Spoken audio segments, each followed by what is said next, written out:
This path that I've chosen and chosen with care, it has led me here and it will lead me there. To medical missions, a doctor I'll be. Perhaps they'll all call me Dr. Bentley, M.D. There are many mountains this way that I know, but I am quite certain 'tis the way I should go. Today is the day to begin, I can say. Without further ado, I'll be on my way.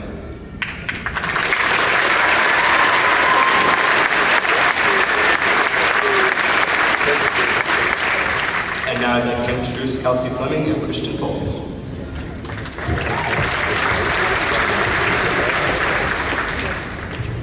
Well, guys, we finally made it. Graduation night. We're at the point where all of our is, are, and always are quickly turning into was, were, and used to be in our lives. We always fall up the stairs running from the annex to the science rooms. No, we used to fall up the stairs, but you do have to admit it was a great workout. Chicken nuggets are our favorite school meal. Everything else is a little bit mysterious. Actually, I think you mean they were our favorite school meal. But at least you won't get trampled to the lunchroom anymore. Homecoming week is by far our favorite week of the year. I mean, when else do you get to wear pajamas in class? Well, it was our favorite week, but how could we forget winning Battle Connects back-to-back? Even though the present is quickly fading to the past, and our final days of high school will soon just be memories, remember. Austin is our hometown. We are going to miss many things, but we will always cherish the experiences we've had together at AHS. So, good luck, everyone. Thanks for making our high school years ones to remember.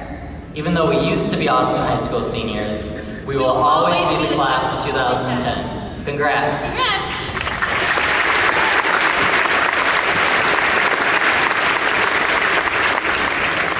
Our next speaker is Emily Majerus.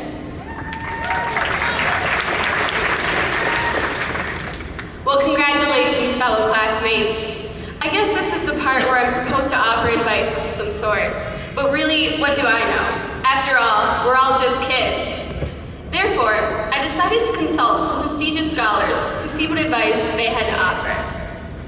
I'm not talking about any ordinary scholars.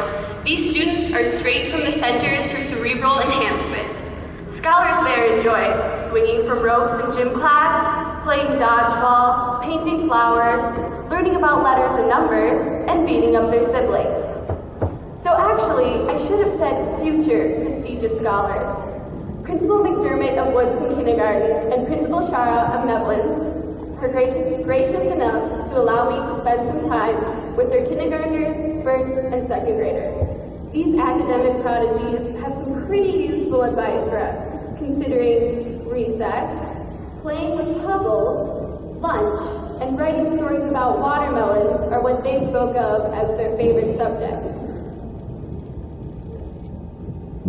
They all thought it was really cool that we were graduating. The scholars believe the coolest things about us graduating are that we don't have to do math anymore, we can play all day, we can draw all the time, and we get to sleep more often, except on Saturday mornings, because apparently we need to get up at 6 a.m. to start watching cartoons.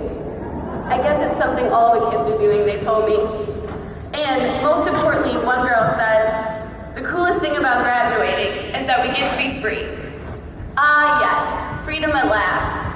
As unfortunate as it is that we can no longer be sheltered by the 6 pillars of character, I haven't heard if they have posters of the 6 pillars up at your chosen colleges, but I'm hoping we can get some copies as we leave here.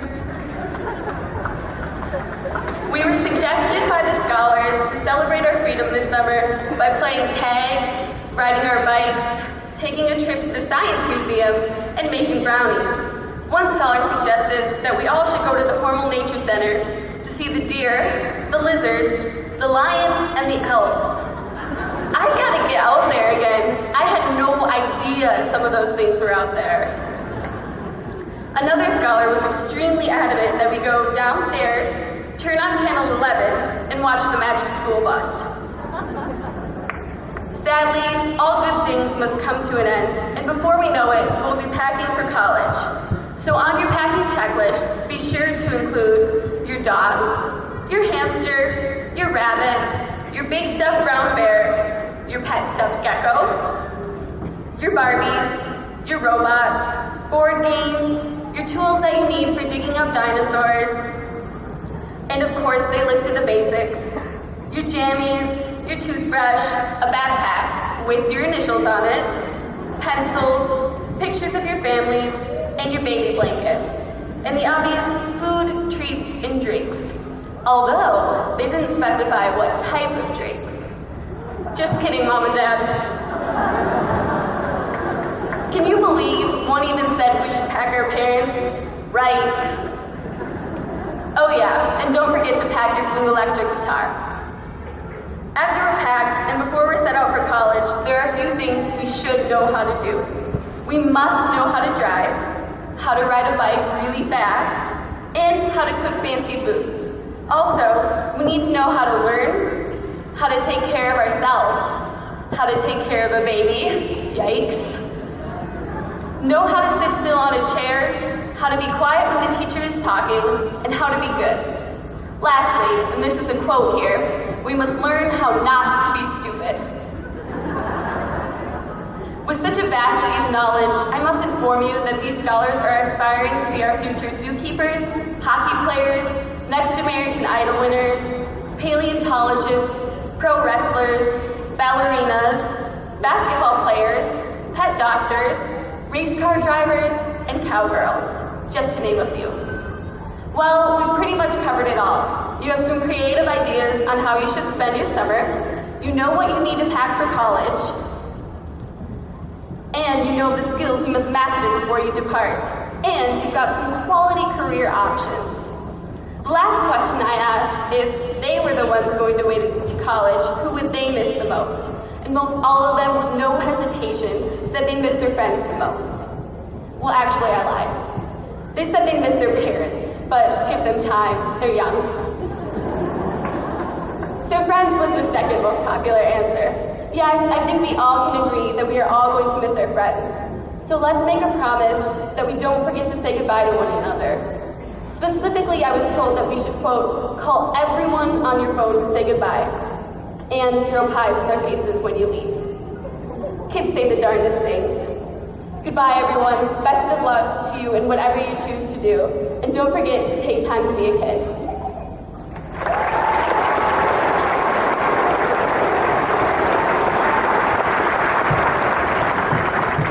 I'd now like to introduce Travis Matson.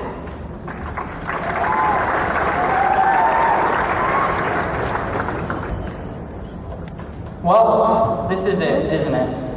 The last 13 years of our lives have winded down to this day, these moments. These years with all of you have been amazing. I'm so proud to be a part of this class. We arrived at Austin High School 4 years ago, very young and very different from the faces I see before me now. We've all changed, in more ways than any of us know now.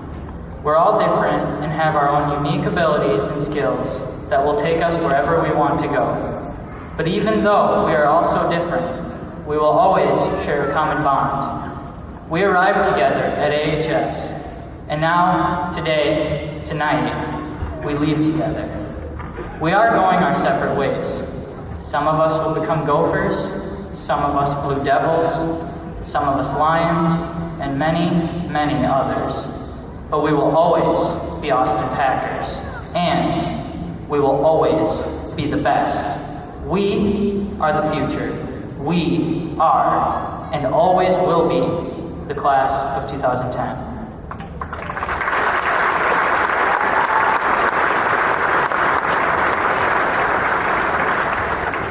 And now I introduce Jack Miller to the podium.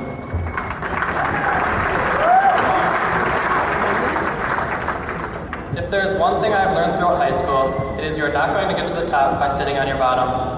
Each one of you will come to a point in your life where things don't go your way, but you have to remember to keep trying hard. Don't sit around waiting for things to happen. As Will Rogers said, even if you're on the right track, you will get run over if you just sit there. Congratulations, class of 2010. Thank you.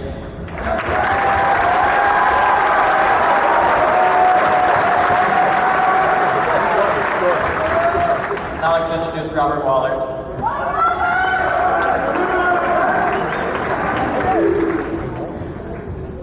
We've made it, class of 2010. There have been many memories along the way. I'd like to leave you with this speech by Teddy Roosevelt. It may inspire you to do great things one day. It is not the critic who counts, or how the strong man stumbled and fell, or where the doer of deeds could have done them better. The credit belongs to the man who is actually in the arena, whose face is marred by dust and sweat and blood, who strives valiantly, who errs and comes short again and again, who knows a great enthusiasm, a great devotion, and spends himself in a worthy cause. And if he fails, at least fails while enduring greatly, so that he'll never be with those cold and timid souls who know neither victory or defeat. Let us all make use of the God-given talents that we were blessed with.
Beauty of your youth. Oh, never mind. You'll not understand the power and beauty of your youth until they've faded. But trust me, in 20 years, you'll look back at photos of yourself and recall in a way you can't grasp now how much possibility lay before you and how fabulous you really looked. You are not as fat as you imagined.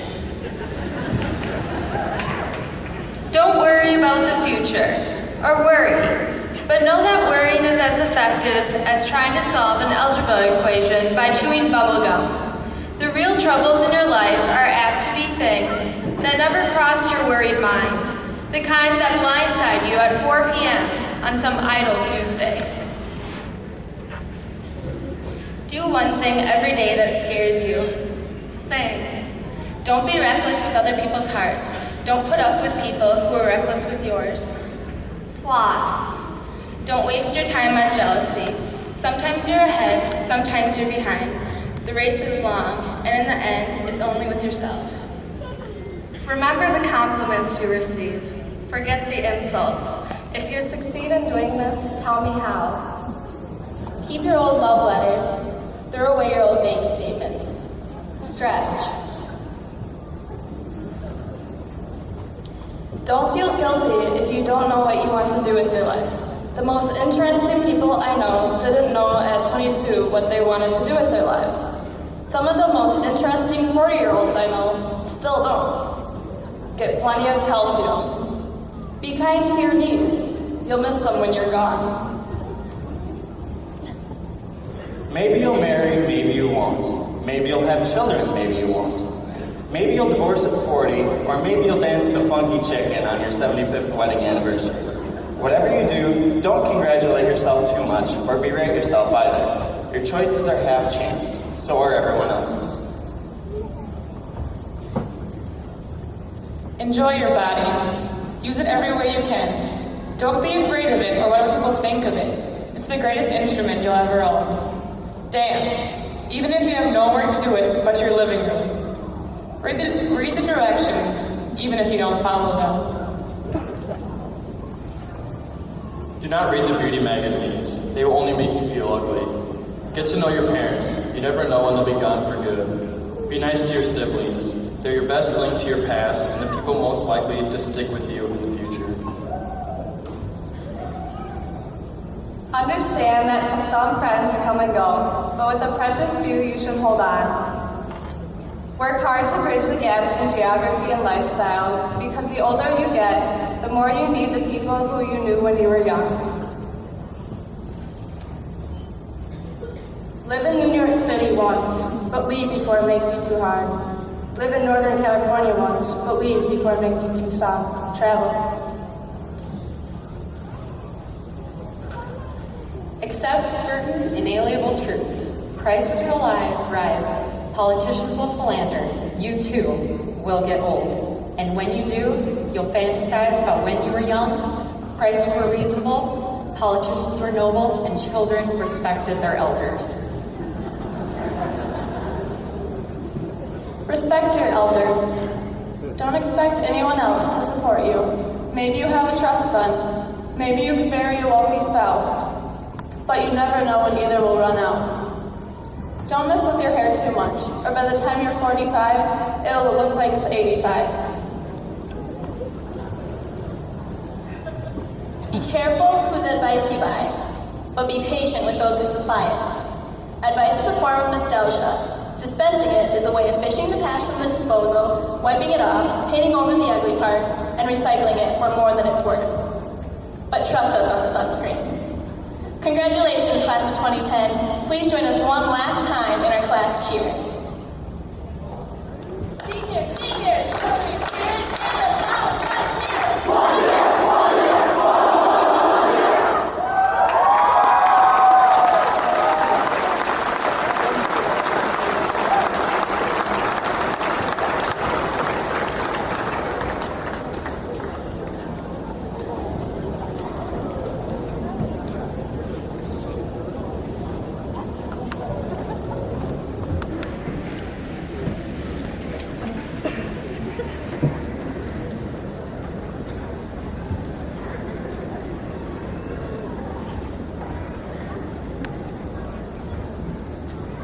Welcome to the students in the graduating class of 2010. Among the many accomplishments of this class over the course of 4 years, 27 students achieved an outstanding grade point average of 3.9 or above. They are honored tonight by wearing a gold stole. You've just heard these students speak to their classmates. We would like to recognize them one last time for their academic achievement.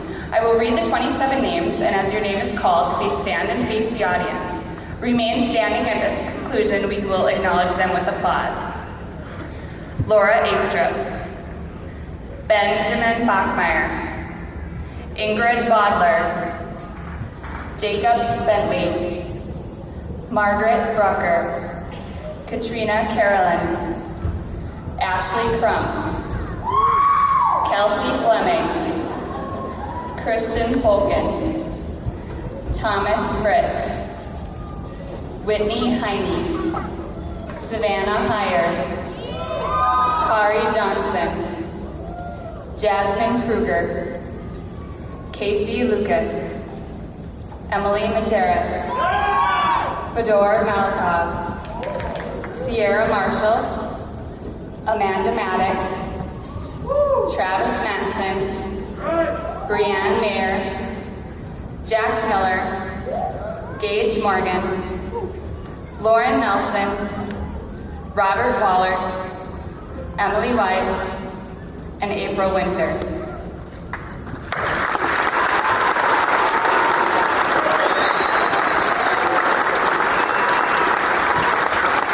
You may be seated.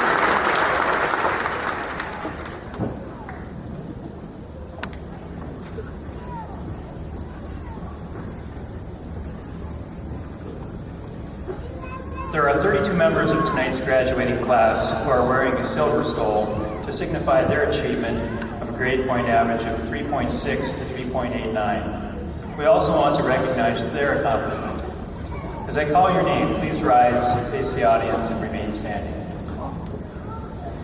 Aaron Adams,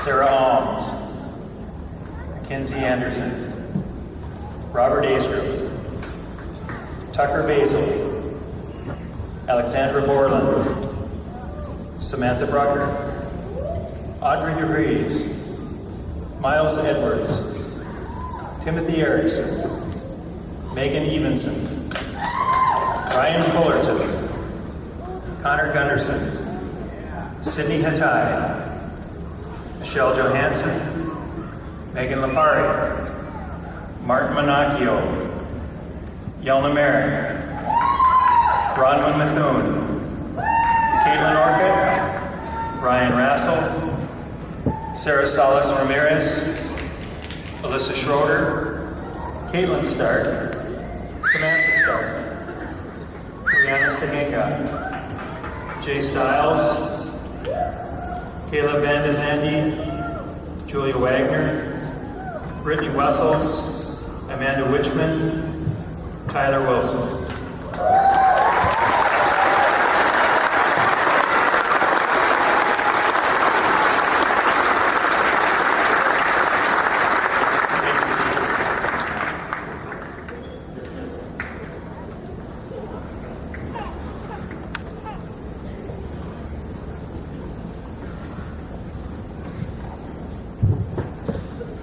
I would like to welcome the graduates of the class of 2010, parents, faculty, Superintendent Krenz, Austin School Board members, retired teachers, and all the others who are in attendance tonight at this, the 134th commencement of Austin High School.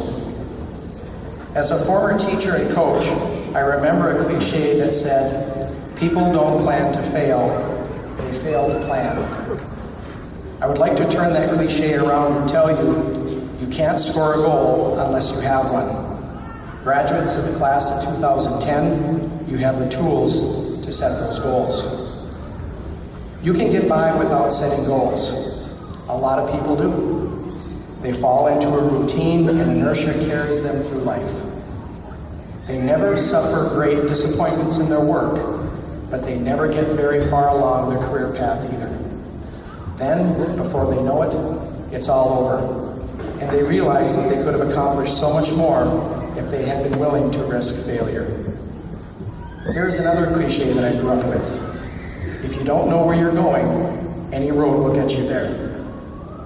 Getting by without setting goals is the ultimate form of self-delusion. It is a guaranteed way for people to achieve failure without ever having to admit it to themselves. Ask any winner what their keys to success are, and you will hear 4 consistent messages: vision, determination, persistence, and of course, setting goals. If you don't set goals to determine where you're going, how will you know when you get there? Goals give you more than a reason to get up in the morning. They are the incentive to keep you going all day long. Goals tend to tap the deeper resources and draw the best out of life. Most important, goals need to be attainable, identifiable, measurable,